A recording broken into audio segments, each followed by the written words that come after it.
Pengurus Persatuan Weradhatama Republik Indonesia Banjarmasin dilantik Wali Kota Banjarmasin di Aula Kayu Baimbai Balai Kota Banjarmasin, Jalan R.E. Marta Dinata, Banjarmasin Tengah, Baisukan Rabu 21 September 2022. Sebelum dilantik, kepengurusan ini mengikuti musyawarah bersama seluruh pengurus PWRI beberapa waktu lalu dan menetapkan Hesli Junianto sebagai Ketua PWRI Banjarmasin.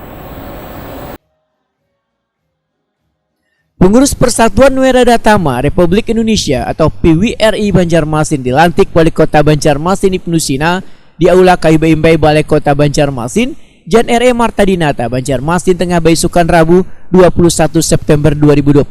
Sebelum dilantik, kepengurusan ini mengikuti musyawarah bersama seluruh pengurus PWRI yang dilaksanakan beberapa waktu lalu. Hasilnya menetapkan Hesli Junianto sebagai Ketua PWRI Banjarmasin. Wali Kota Banjarmasin Ibnu Sina Wetakuni Prima TV berharap pengurus PWRI ini nantinya bisa membantu pemerintah dengan memberikan berbagai ide dan saran serta masukan yang bisa diambil sebagai acuan dalam pembangunan kota yang lebih baik. Ibnu Sina berharap seluruh anggota PWRI Banjarmasin bisa mengisi masa-masa purna tugasnya dengan baik.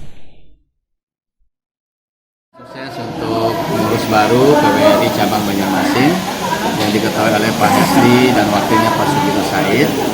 Semoga dengan dilantiknya kepengurusan ini organisasi bisa berjalan mengayomi anggota dan juga bisa mensejahterakan anggota, sekaligus juga yang paling penting adalah mengisi hari-hari di purna tugas dengan melakukan pembinaan baik pembinaan mental, spiritual, ataupun juga mungkin pelatihan fisik dan lain sebagainya, ajak jalan-jalan, menikmati suasana kota. Jadi kemudian kepada ibu yang sudah purna ini bisa tetap happy, enjoy.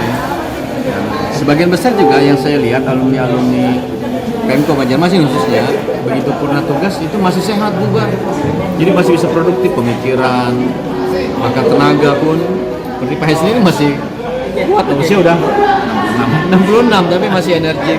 Bisa jadi ketua ini, ketua itu, dan itu sangat kita perlukan.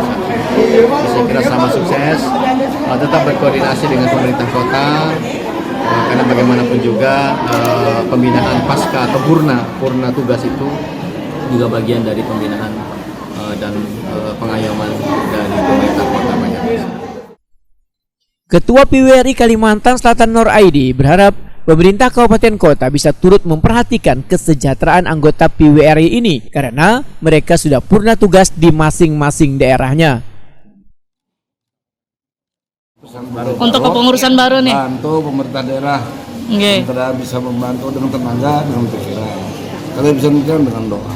Jadi PWRI itu sampai selama hidup sampai meninggal tetap mengabdi kepada negara. Nah itu sudah. Ya kan? Oke. Pak, ini selain Banjarmasin ini seluruh kabupaten kota sudah ada yang ditetapkan ya? Sudah. Cuma kemarin kandangan ditetapkan beberapa hari meninggal. Nah kembali lagi Tanjung meninggal. Berapa sekarang anggotanya Pak Sekalsel Pak? Sekalsel itu berapa yuk Ibu? Tahu? Wakil ketua dulu. Ada 3.000-an ada. 3.000-an. 4.000-an. Dan tambah terus pensiun tambah.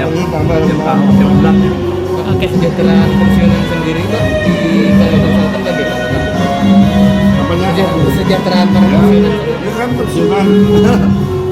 Nah, jadi masing-masing sudah ada usaha, ada anak yang jadi mereka itu orang-orang pensiunan. Masih ada anak yang sudah jadi, banyak anak-anak sudah jadi pegawai juga. Sementara itu, Ketua PWRI Banjarmasin Hesli Junianto memadahkan pembentukan kepengurusan ini sudah menyasar hingga ke tingkat kecamatan. Ke depan, berbagai program pun akan dilaksanakan, salah satunya memberikan pendampingan kepada nang akan pensiun maupun nang balum. Selain itu, PWRI pun ujar Hesli Junianto akan melakukan kerjasama dengan Taspen Wan BPJS Kesehatan. Tujuannya untuk mempermudah bubuhan ASN yang akan pensiun dalam mengurus Taspen Wan BPJS. Jadi yang pertama kita kan konsolidasi. Konsolidasi ini sebetulnya kita sudah melaksanakan di mana sesuai ketentuan anggaran dasar rumah tangga PWRI itu setiap kecamatan harus dibentuk. Kita sudah selesai 5 kecamatan. Nah kemudian kita akan melaksanakan beberapa program-program antara lain sesuai dengan tujuan kita ini untuk selalu memberikan pencerahan selalu memberikan pendampingan kepada kawan-kawan pensiunan, baik yang mau pensiun maupun yang belum pensiun. Nah, jadi pengalaman yang sudah-sudah itu kadang-kadang orang yang baru pensiun ini bingung, apalagi ngurus taspen segala macam. Nah, kita nantinya akan masuk di sana kerjasama dengan taspen, dengan BPJS segala macam untuk memberikan informasi-informasi tentang bagaimana cara mengurus hal-hal yang semacam itu supaya cepat urusannya. Nah, kemudian baru kita melaksanakan kegiatan-kegiatan yang sifatnya untuk kebugaran. Kan penting bagi yang tua-tua itu kebugaran. Ada senam bersama, kemudian juga ada ya, kemudian ada juga semacam kita diskusi dan lain sebagainya.